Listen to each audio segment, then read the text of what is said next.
Welcome to the latest episode of Late Edition Crime Beat Chronicles. I'm Chris Lay, the podcast operations manager for Lee Enterprises, and along with Nat Cardona, the co-producer and co-host of this show. For this Capstone episode, Nat and I are going to be talking about some of our most important takeaways from this first of our series, and we consider the nuances of some of the articles that we looked at, as well as praise the journalistic efforts that went into bringing the story to the masses, not just the first time, as it was happening, but also decades later when it was ready to be re-examined. This was the first Crime Beat Chronicles series that Nat and I have worked on together, and as you'll hear, we take a minute to address some of the things that we plan on doing a little differently in future episodes, as well as offer a preview of our next series, which will be centered on a decades-old murder in Buffalo, New York. So make sure that you are subscribed to the show wherever it is you get your podcasts. We're going to have links in the show notes to loads of articles that we read from in the past, and even more that we didn't read from, but we used for research. A tremendous thank you to the staff of the Greensboro News and Record, especially managing editor Jennifer Fernandez and reporters Nancy McLaughlin and Lorraine Ahern. It has been an absolute pleasure working with Nat on this show, and we are both so excited to share more fascinating true crime stories in the future. We really hope that you've gotten something interesting or thought-provoking from this show, either this series or any of the previous ones, and if you have, we encourage you to support whichever newspaper it is that serves your community. And now, after a short break, Nat and I will be back with our capstone of Fearfully, She Walked the Streets.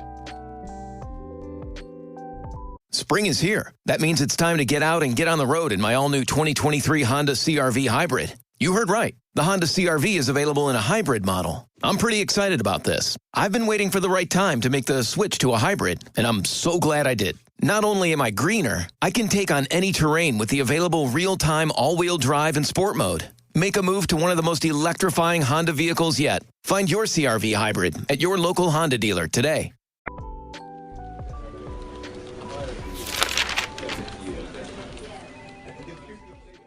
Yeah, one of the main, there's a lot of takeaways that I had from this. And I think one of the main ones was just how much of a fine line it is to write about this stuff. And there's certainly aspects of it from the 90s that might not have aged well in the way that some of the victims were, portrayed. Or it goes back and forth, but it's difficult to avoid the stigma of the fact that these were addicts and prostitutes and but also human beings, and it's hard to, I think, kind of escape all of that. Whereas Alston, I don't know, he was a bad dude, but didn't, you don't say. Yeah, right. None of the things that he had done up to that warranted the kind of red flags that go up, for someone. And it's just at least that we know of, right? Well, yeah. Digging a little bit into that, I don't know how many serial killers do have the quintessential trademarks of killing cats when they're 10 years old and, hating their mother and being an incel or whatever the word is. So it's hard. Hard to say, really. When you've got the quotes, about him, Robert was such a sweet child. He was always alone. He went to work, and that's about it. I don't know, in the notes that I had to you, it was, he just seemed like a real dull kid, C- sort of person. I don't know if that's too harsh or judgmental on. Well, I think you can be wildly judgmental about this guy, and so yeah. But I think it's, more judging the personality as it was presented by the people around him before it was known the, horrible things that he was doing. Well, I think it just goes to say this guy was just a nobody in the background, going through the motions, not really spectacular by any means. And that's kind of how his whole game of killing was perpetuated because he was in the background, killing people who were in the background. And that's simply how it worked out. I think one of the notes you wrote down in me, and hopefully I didn't mistake you on this, but we probably could have talked about the victims much more, but I think it was Lorraine that shed light on that stuff. Is that unfortunately it's hard to keep up with the families of some of those people because of the nature of how the victims were living their lives and stuff like that. And people move away, and that was the pre-internet age and yada yada. And so I guess maybe I'm giving ourselves an excuse in how we didn't dig more into them. But on the flip side, the reason I'm just going off of that, piggybacking off of that, is that you tossed out those quotes of he was a relatively normal guy. He was pretty quiet, kind of smart, these things about him, these details. It's annoying. It's okay. Just bear with me here. It frustrates myself that I would be more interested in him or a killer or a serial killer in general more than the lives of the people, the lives that he took from his victims, because it just comes down to what was in this person's mind, what possesses a person, how does somebody end up like him doing these horrible things. So it is interesting when you do have these quotes and it's kind of part of the what's the word I'm looking for? Mystique. No, yeah, but it's like it's part of the baggage that comes with a topic like this or a guy like this, is because everyone's trying to figure out how did this guy get there, right? And that's what's intriguing, and there is the mystique around it, because what it really tells you is that anyone around you could surprise you and be a horrible person doing these very terrible things. But I guess that's just something that always drives myself crazy. Like even with the Idaho thing going on right now, in the suspect that they have in custody was in my car ride, and I've been following the case for more than a month and a half, but I was immediately down the rabbit hole trying to figure out who this son of a gun is and his backstory. And then I realized, wow, I didn't pay much mind to the 4 victims. I know it was the 3 girls and the 1 guy, and I know their ages, and I know they were students, and I know all that. But To just jump in, we're recording this on the day that was it Brian Christopher Koberger was arrested. That's why it's super fresh on your mind, and it's also the fact that that's happening in a region that is super close to a couple of lead enterprise on papers. So I'm sure that we'll let this air out a little bit before we dive in, but we have a pin in this one to revisit. Well, right. No, I know. It's the nature of it. And I'm sure many people are like myself in that way. It's just the long and short of it is just kind of, it's really hard not to rubberneck and want to know more about the bad guy as opposed to more about the victims, because that's just me. On the one hand, you are right that it could be people can surprise you. And there is a certain aspect of both that case and the ousting case where you're just confronted with the fact that chaos is always possible. Like there's, what is it that's keeping all of us from, doing bad things to each other? We all have, certain boundaries that are, once you even, maybe contemplate something, you have a secondary thought of like, well, I can't even like think about that. That's not, whatever. Whereas you're looking at people, I mean, it's extraordinary in a pretty loose definition of the word, maybe, but the act of being able to cause somebody that much pain, or even going so far as to to murder them, is something that is completely foreign to me, as I'd imagine the vast majority of humanity. I mean, there's just something that's hardwired in. And so you're kind of fascinated as to like, what is it that puts these certain individuals on the outside of that? What is it that broke the wiring in their brain that, would have kept them on that, at least, somewhat functional path, where you're not killing people and, hiding body parts and things, and then also not following up with the families and or giving them any peace. And anyway,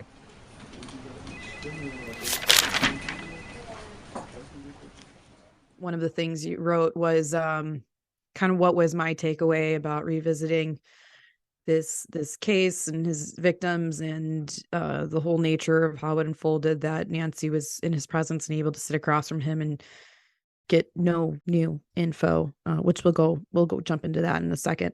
But the takeaway for me is it's exactly that. It's the thin line between the norm of society and that primitive, bad killing instinct that some people have. And that was kind of that was just the reminder to me, is that I think it's, you'd be surprised and disgusted to realize how not far removed you could be from people that you've walked down the street that are capable or have done or seen these type of things.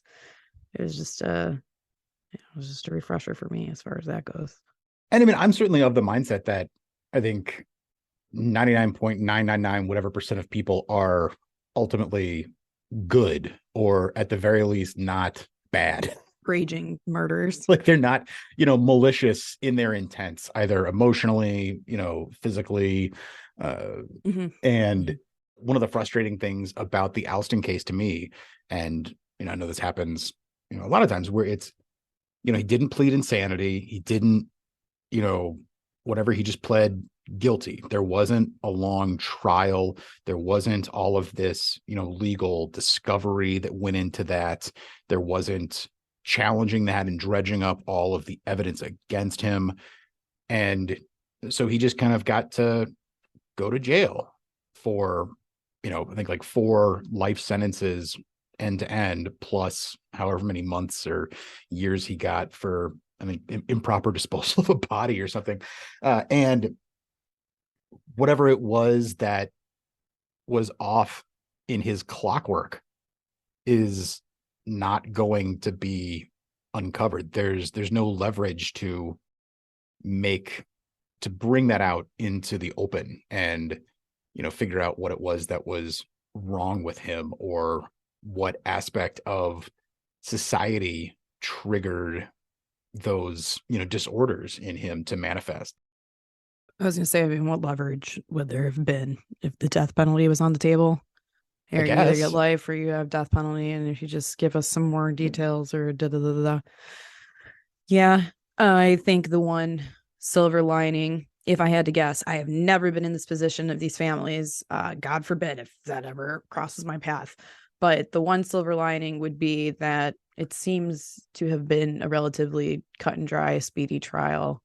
Because unfortunately, when you are dredging up all of these nitty gritty details to really pin it on this guy, as it would be deserved, oftentimes the victims' families are sitting there and it's like months, and they have to just sit there and wallow, and so at least that was not my impression. It was pretty. Yeah. I mean, I certainly interrogate, some of the true crime things, and we talked about this a little bit in the, when we were planning this, months ago, when we started doing research and kind of getting together, and also in that, first episode introducing you, I don't want to be dredging these things up without any additional good. Like, I don't want to just be lurid for the sake of luridness.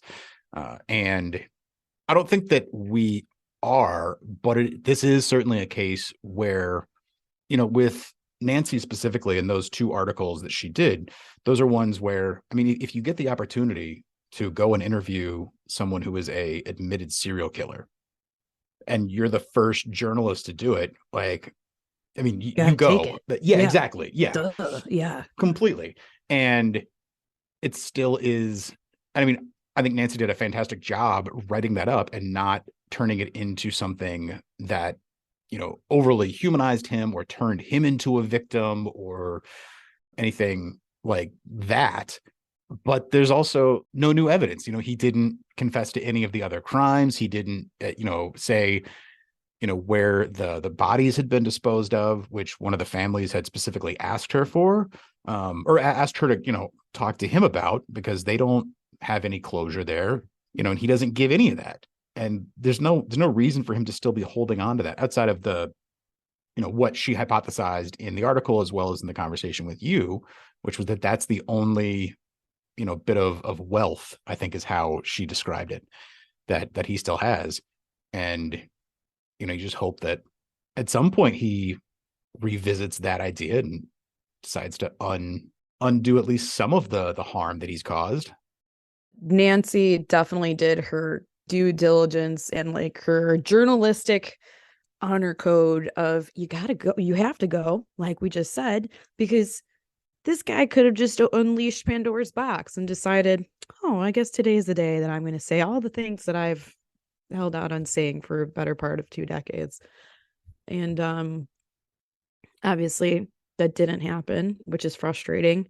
Going off of your point, maybe the best you can hope for is a deathbed confession.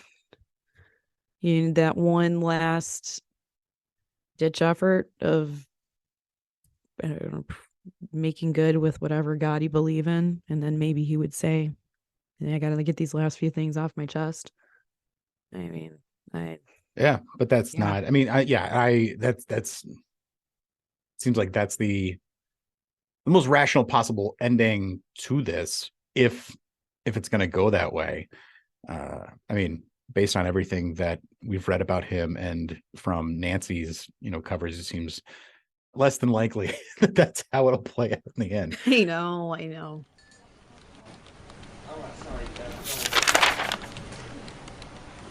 We ended up with dozens and dozens of articles from the archives of the News and Record, and we only touched on a handful of them for the readings and for any other aspects that we were examining. But there are some articles that do a better job of highlighting the victims, and I'll throw some links in the show notes for all of those. And the next story that we've got is going to be both much less current and also in some ways maybe as current, which is going to be the story of Monsignor O'Connor in Buffalo, who died in 1966. A case that remains unsolved. And we've got some reporters in Buffalo that have a whole series that's going to be coming out in January that we're going to be talking with. So look forward to that. We'll have more information coming up, and we're excited to tell that story. As excited as he could be about talking about a dead priest. Yes. Yeah. There is new evidence. There's new other aspects that are going to be fun. Not fun, but it's going to be fascinating. Yeah. Yeah. Right. Just, I think some good journalist work with those FOIA requests, getting that information that was redacted or sealed all those years ago and brought back up to the surface. That's a promo right there. Right? Make sure that you're subscribed to get that when we drop it, the first episode. And for Nat and myself, hope you have a great. I want to say you can definitely say happy. You can say Happy New Year. First week of January, of course. Yeah. From Nat and myself, Happy New Year. Have a Happy New Year.